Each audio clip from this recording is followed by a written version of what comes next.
சமூக ஊடகங்களில் பேசுபொருளான கோட்டபாய ராஜபக்சவின் புதிய தொலைபேசி ஒலிப்பதிவு.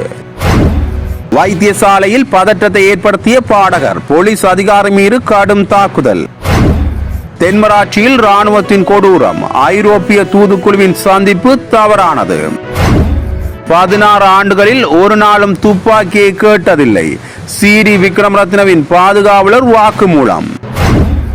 இலங்கை நாடாளுமன்றத்தை இலக்கு வைத்து சைபர் தாக்குதல், எடுக்கப்பட்டுள்ள முக்கிய எச்சரிக்கை. எதிர்க்கட்சி தலைவரை சந்தித்த இந்திய பிரதி உயர்ஸ்தானிகர். கேப்பாப்பிலவு மக்களின் காணிகளை விடுவிக்க வலியுறுத்தி 36வது நாளாக தொடர் போராட்டம். ஜாழ் தீபக பகுதியில் கடல் தொழிலாளர்கள் கருப்பு கொடியுடன் கடலில் இறங்கி போராட்டம், ஜனாதிபதிக்கு மனு.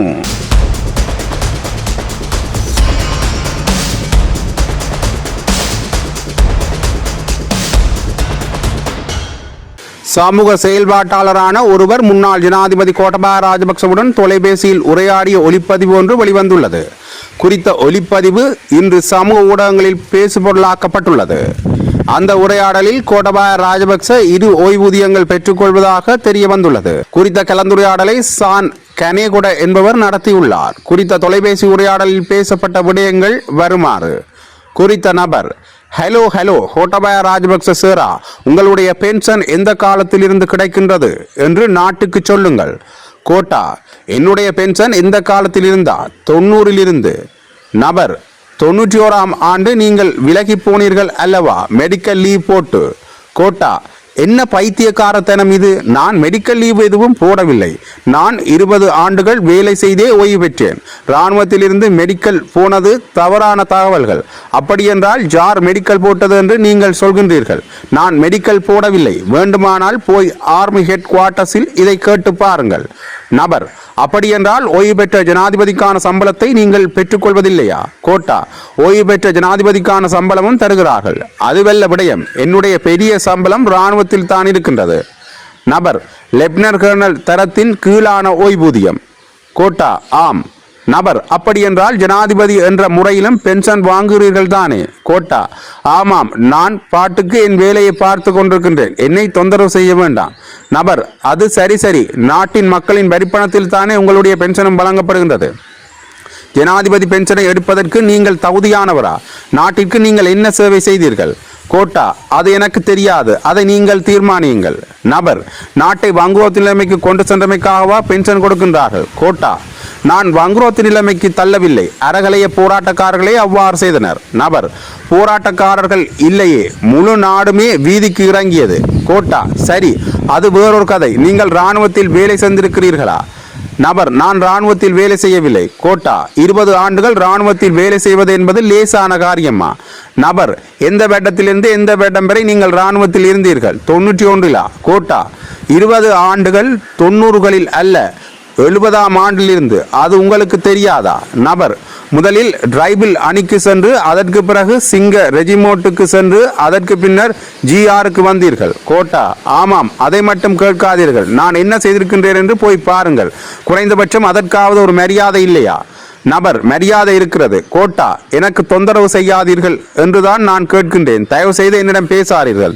நபர், இல்லை, நீங்கள் பொதுமக்களின் வரிப்பணத்தில் தானே பென்ஷன் எடுக்கிறீர்கள். நீங்கள் மக்களுக்கு பதில் சொல்லுங்கள். கோட்டா, அது என் வேலை இல்லை. நான் 20 வருடங்கள் இராணுவத்தில் கடுமையாக கஷ்டப்பட்டெடுத்த பென்ஷன். சும்மா நீங்கள் வரிகள் பற்றி கதைக்க வேண்டாம் என்று அந்த குறிப்பிட்ட ஒலிப்பதிவில் இருக்கின்றது என்ற தொடர்பான விடயங்கள் சமூக வலைத்தளங்களில் வெளியாகியுள்ளமை குறிப்பிடத்தக்க அதிர்வலைகளை ஏற்படுத்தியுள்ளது. புரணை ஆதார வைத்தியசாலையில் கடமையில் ஈடுபட்டிருந்த போலீஸ் அதிகாரியை தாக்கிய சம்பவத்தில் பிரபல பாடகர் ஒருவரை உடனடியாக கைது செய்ய நடவடிக்கை எடுக்கப்பட்டுள்ளதாக தகவல்கள் வெளியாகியுள்ளன.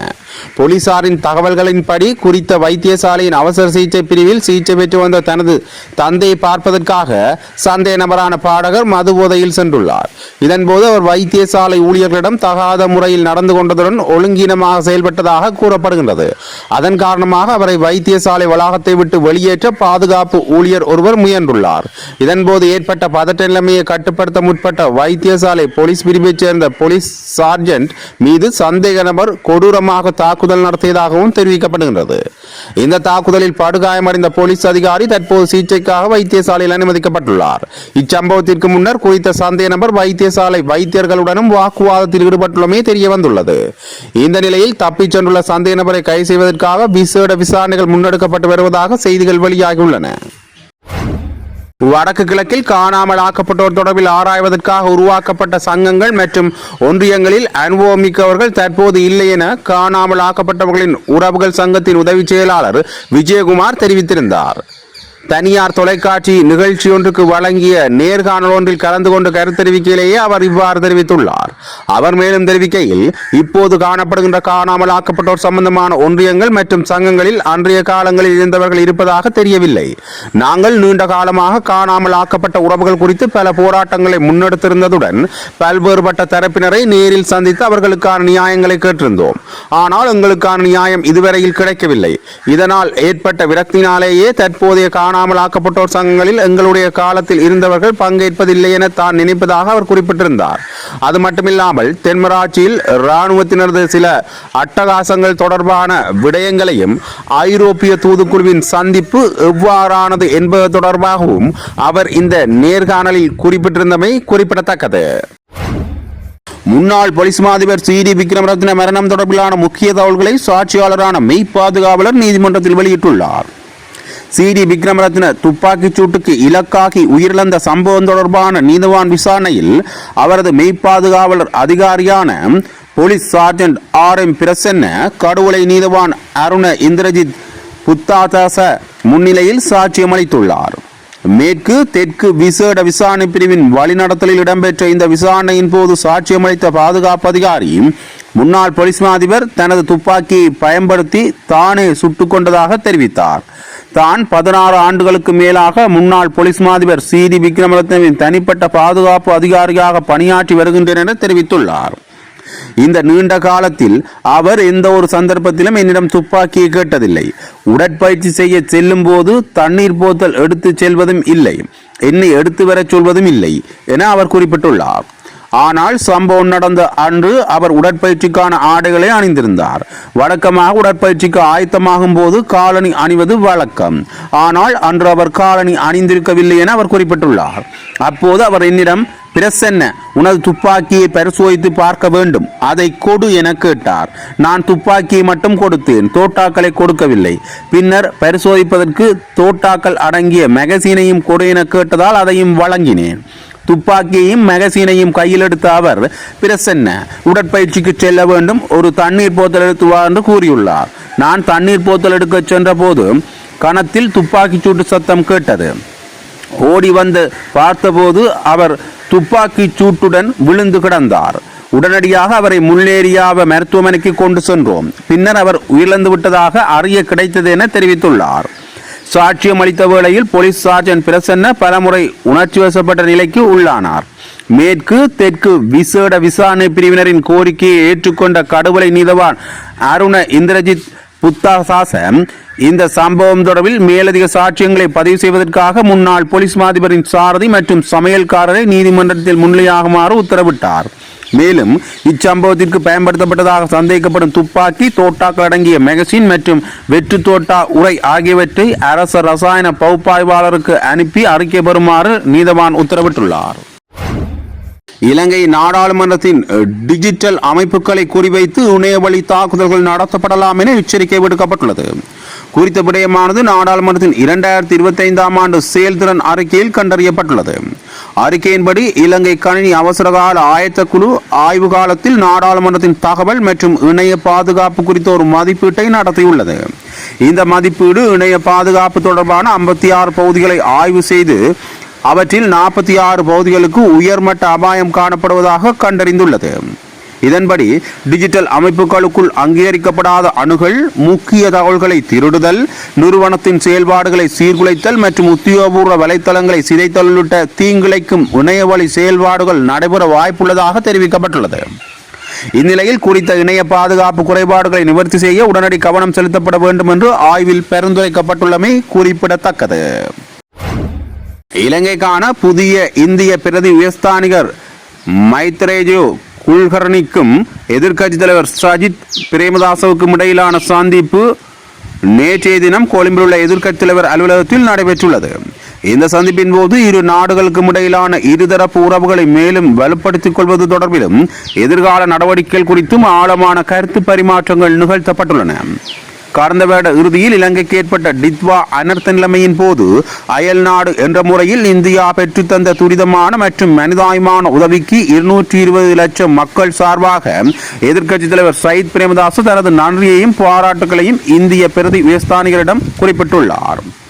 அத்துடன் கோவிட்-19 தொற்று நோய் பரவற் காலத்திலும் கடுமையான பொருளாதார நெருக்கடியின் பொழுதும் நெருங்கிய அயல் நாடொன்றாக இந்தியா இலங்கைக்கு நல்கிய பெறுமதியான ஆதரவுக்கும் அவர் விசேடமாக பாராட்டுக்களை தெரிவித்துள்ளார்.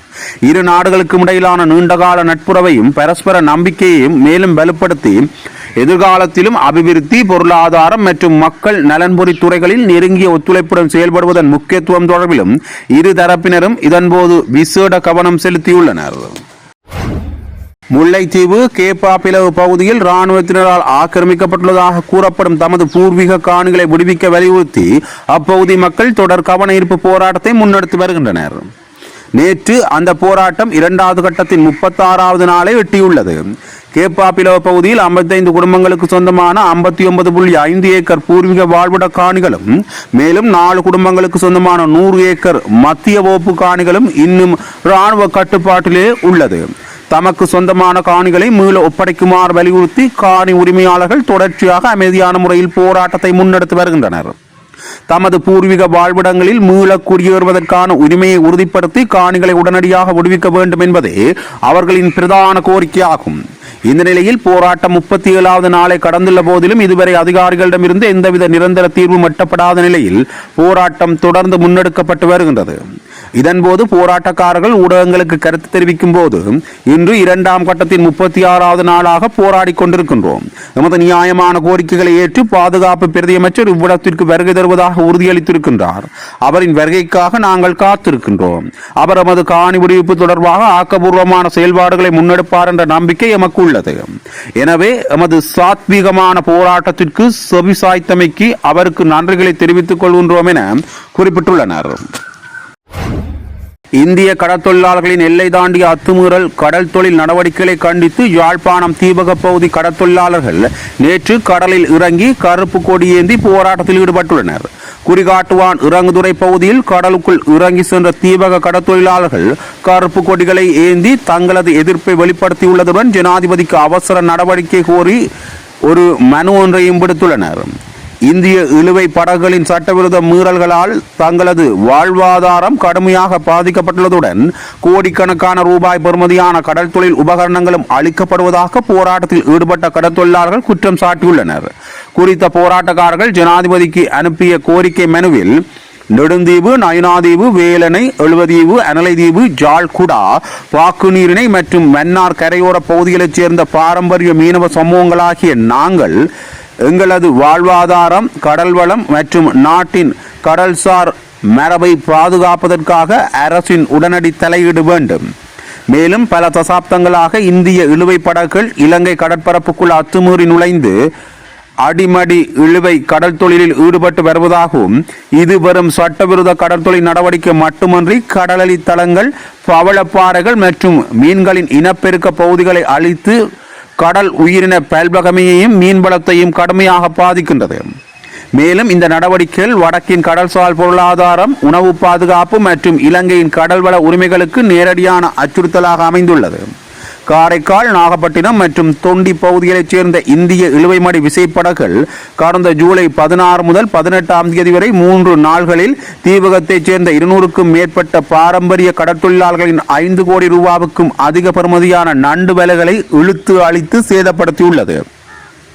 இந்த பிரச்சனைக்கு தொடர்ச்சியாக ஆட்சிக்கு வந்த அரசுகள் உறுதியான தீர்வை வழங்க தவறியுள்ளதால் வடக்கு கடற்தொழிலாளர்களிடையே ஏமாற்றமும் நம்பிக்கையின்மையும் அதிகரித்துள்ளதுடன் இலங்கை இந்திய ராஜதந்திர உறவுகளின் பெயரில் வடக்கு மக்களின் வாழ்வாதாரம் தொடர்ந்து பலியிடப்படுவது ஏற்றுக்கொள்ள முடியாது என வலியுறுத்தியுள்ளனர்.